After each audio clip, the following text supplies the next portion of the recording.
Halo semua, perkenalkan nama saya Zaki Maulana dari KM10 dengan NIM 15022220071. Di sini saya ingin membahas materi 10, yaitu komunikasi antar pribadi. Yuk, langsung aja disimak yuk. Komunikasi antar pribadi atau interpersonal adalah komunikasi yang berlangsung dalam situasi tatap muka antara dua orang atau lebih, baik secara terorganisasi maupun kerumunan orang.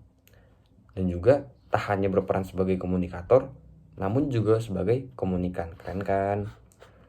Klasifikasi komunikasi antar pribadi. Interaksi intim. Interaksi intim itu seperti komunikasi antara kita sama teman-teman kita, keluarga, dan orang-orang yang punya ikatan emosional yang kuat dengan kita. Contohnya seperti curhat, deep talk, dan diskusi. Percakapan sosial. Percakapan sosial itu adalah percakapan yang kita gunakan sehari-hari dalam berhubungan dengan orang banyak. Nah, jadi itu percakapan sosial itu ya percakapan kita ya seperti biasa-biasanya lah ya.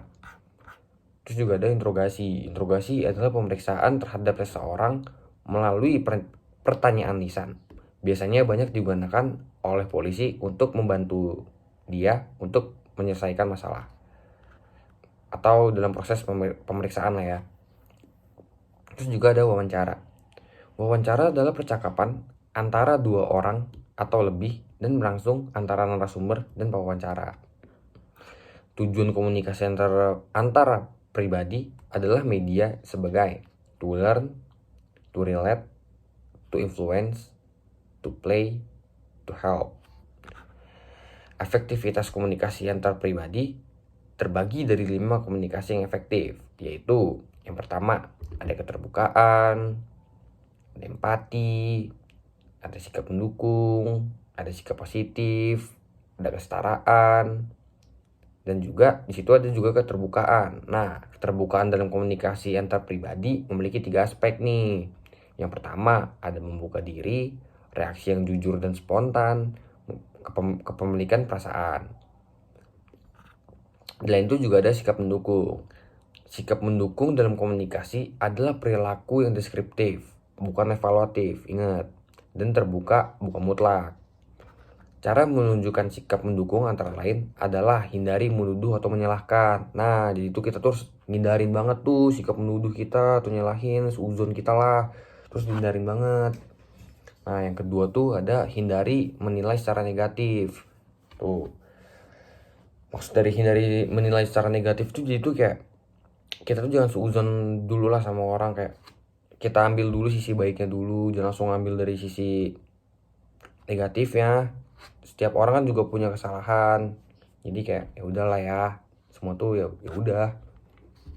Yang ketiga ada hindari mengkhotbah.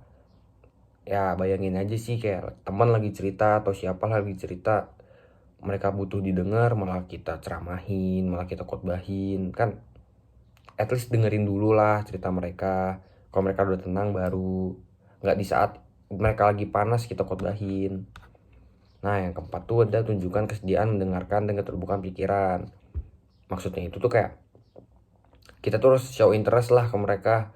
Kalau kita tuh mau lah dengerin cerita mereka, soalnya di situ kan juga bentuk penghargaan kita terhadap mereka dong. Mereka merasa terhargai sama kita gara-gara kita pengen dengerin cerita mereka.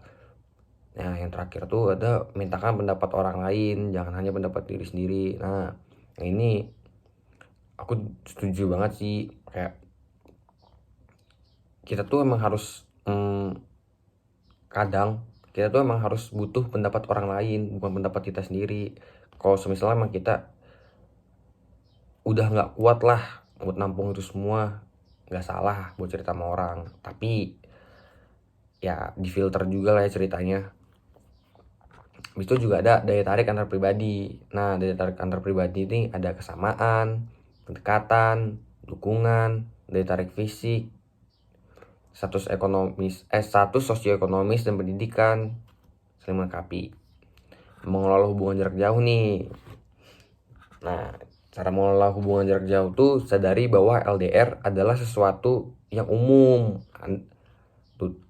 Kalian tuh nggak sendiri. Ciptakan sistem pendukung sosial seperti teman-teman, waktu pas lagi pisah sama pasangan.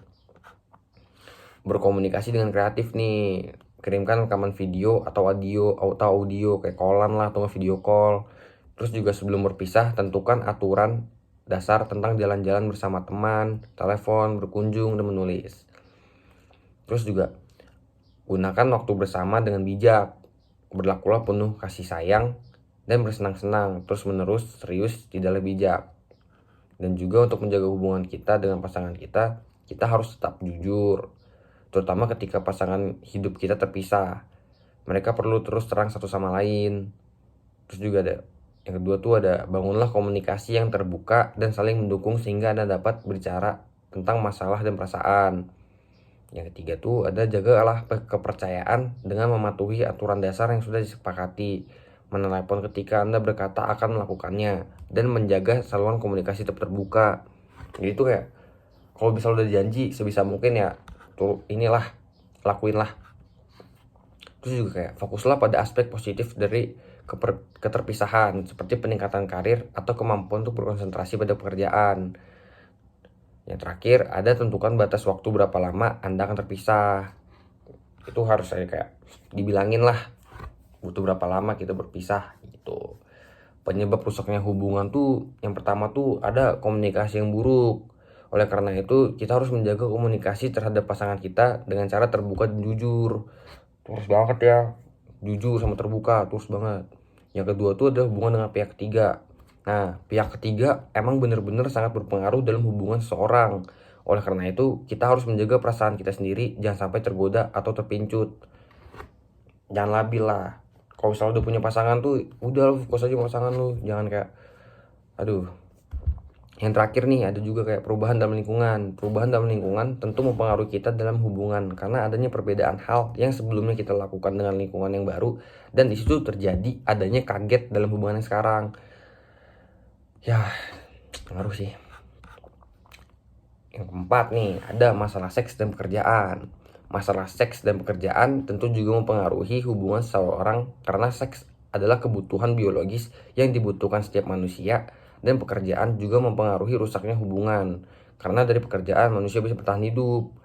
Terus juga ada kesulitan keuangan. Kesulitan keuangan tentu juga mempengaruhi hubungan seseorang karena tak bisa dipungkiri semua orang butuh uang dan uang bisa membeli segalanya tuh. Jadi ya sebisa mungkin mumpung kita masih muda nih, kita cari ilmu, cari uang. Kepercayaan yang salah, kepercayaan dalam hubungan tuh menurut saya adalah kunci dalam suatu hubungan, karena menjalin hubungan tanpa kepercayaan sama saja seperti kita membuang waktu. Oleh karena itu sangat penting bagi kita untuk saling percaya pada pasangan kita. Terus juga ada tanda-tanda kerusakan hubungan nih. Tanda-tanda kerusakan hubungan tuh yang pertama menarik diri dari hubungan, kurang membuka diri, berbohong. Dan yang terakhir ada pesan-pesan positif berkurang sama pesan negatif bertambah. Nah, sekian penjelasan dari saya tentang materi 10 yaitu komunikasi antar pribadi. Kurang lebihnya mohon maaf. Wassalamualaikum warahmatullahi wabarakatuh. Terima kasih semua.